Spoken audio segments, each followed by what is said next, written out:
Hi, minasan konnichiwa. So, it's been a while, no? So, life update lang ako. About sa nangyari sa buhay ko. Kasi matagal akong wala update. Kailangan ba update? So, ano lang, no? So, konting share lang about sa nangyari sa buhay ko. So, galing ako sa trabaho. Kakuwi ko lang.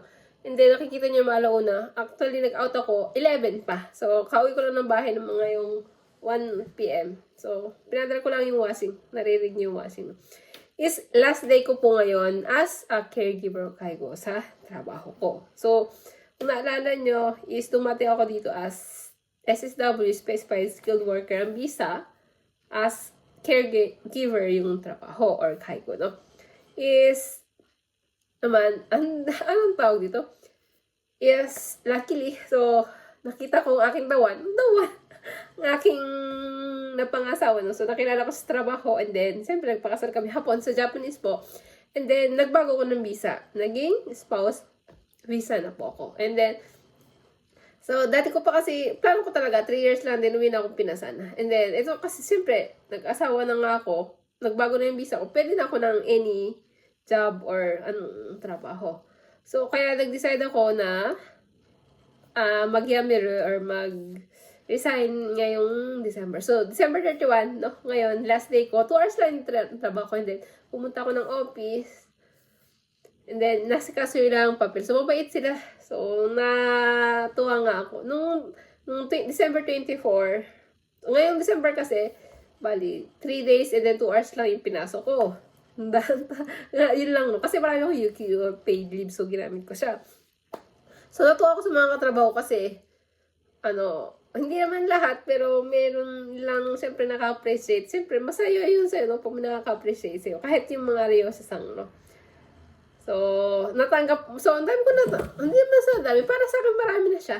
Kasi, yung feeling na may magbigay na sa'yo, appreciate ka na, no? So, nagpaalam lang ako sa mga Ryosha-san or sa matatanda. May lang na, yung nakakaintindi talaga. Kasi hindi lahat ng matatanda na nakakaintindi. Kahit sabihin mo ngayon, resign ako, mga 5 minutes limot na yon. So, doon lang sa mga talagang nakakakwentuhan ko talagang medyo kilala ako, no? So, siyempre, nasasabi sila, malungkot kasi mababawasan na daw yung mabait. Ay, mabait. Mabait yan. So, no.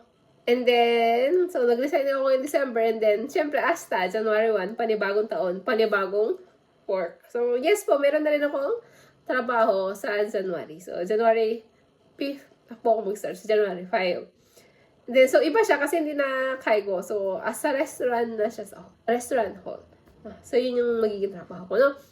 And then, share ko lang sa inyo mga natanggap ko. So, noong December 24, so, pinag-speech, yung parang, yung last word. Siyempre, yung pagpapaalam pa. Ang ganda nung sigatang araw. Tamang-tama sa mukha yun, no? So, binigyan ako nung, hindi ko pa ito nagagamit. So, meron tong Ichimang gift check. So, binuksan ko lang siya, pero hindi ko pa ito nagagamit. And then, sa office naman, binigyan nila ako ng bulaklak. So, ayun, nandun yung bulaklak. Hindi ko na papakita na. Buhatin ko pa. And then, eto siya, no? So, sabi, magagamit nila. Magagamit ko naman talaga, no? Pero isa sa malamig at sa mainit. So, hindi ako makakainom dito ng kape. Kasi nagkujita ako. Kaya, napahita. So, eto siya. Dahil ko kasing inuman ng tubig na Baymax, hindi ko rin naman magagamit. Ewan ko lang magagamit ko. Baka pasalubong ko na lang po sa amin. Baka magagamit pa to. And then, so, eto, galing to sa head nurse doon sa amin, no? So, nagulat ako kasi binigyan niya ako. So, yung lagi nagsasabi sa akin na, bumalik ka kahit part-timer lang, kahit 2 beses lang o 1 beses lang, sa 1 linggo balik ka. Kasi na-appreciate nila ako, kaya natutuwa ako. Kaya nung talaga nagsalita ako sa kanila, naiyak ako kasi, syempre, masarap sa pakiramdam yung nakaka-appreciate sa trabaho mo, no? Tsaka, yung aming, din doon, yung shunin, yung mataas din doon sa amin, no? So, lagi yung sasabi ng balik ka, ha? Syempre.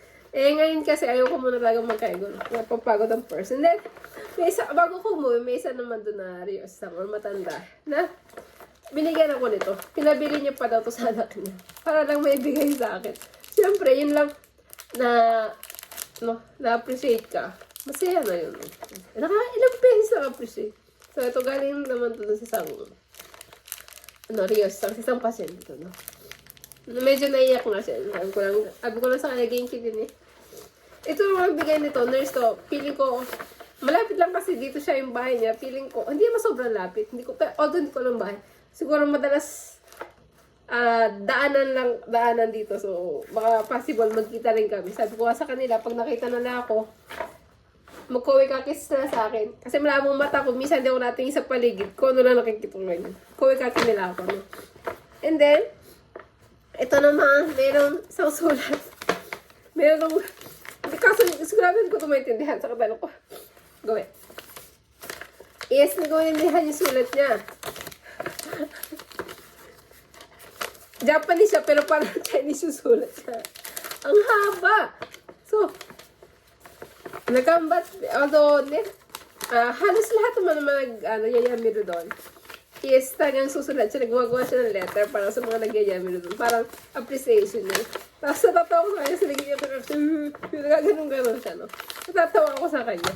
Ewan ko, kung maintindihan ko to. Feeling ko, kahit basahin ko, umpisa pa rin kung maintindihan, yamiro na agad. And then, meron naman akong isang katrabaho na siya yung nagturo talaga sa akin nung bago pa lang ako. Pagdating ko siya na. So, ang tago sa kanya Shisho. Kaya natatawa ko kasi may binigyan lang siya sa sulat. And then, tulad niya sabi ko, diba, lang pang-asawa ko katrabaho ko. So, nandun pa yung asawa ko, no? So, hapon, doon siya nagtatrabaho. Naibigay niya daw yung sulat doon. And then, yung sa sulat mo nakalagay na Shisho. So, and then, kung sa sulat, may binigay pa siya nito. Yasumi siya, or wala siyang pasok. Nagpumunta pa talaga siya para maabot lang. Kaya, nagbigay ako ng okashi. Ito siya. Hindi ko alam kung ano to. Siguro towel or something to. Di ba? No, so... natutuwa talaga ako sa kanila. And then, meron pang isa. No, meron pang isa na... sobrang lapit ng camera. No? Kaya mag-adjust. Then, meron pang isa na... lang siya. Nurse din siya. Bago lang siyang nurse. And then... Lagi niya akong binibigyan. Hindi man, nung bago na ako mag-resign itong November lang, marami siya binibigay sa akin. And then, nagugustuhan ko mga pagkain ba. Siyempre, dahil na-appreciate ko siya, nagpunta kami ng Tokyo, binigyan ko siya ng pasalubong. Then, nagulat ako. Eto siya, nihanda niya para sa amin ng asawa ko. So, happy, kasi wala kaming gando, wala kaming happy wedding. So, namin dalawa, no? It's yan. Name ko. Taklobang ko lang. Siguro makita niyo ng video. So, ayan siya. So, parang, natuwa ko kasi, wala kaming ganito. Wala ka talaga kaming, ni hapon. Yung parang, palatanda na parang kinasal. So, dahil parang lang kami nagpasa ng papel, kasal na. Wala talaga kaming kahit anong preparation or something. No? So, ayun lang. So, ito sabi ko. So, this year, so, nagtatapos ang trabaho ko as Sky ko, and then next year is panibagong trabaho. Sa minasang, dyan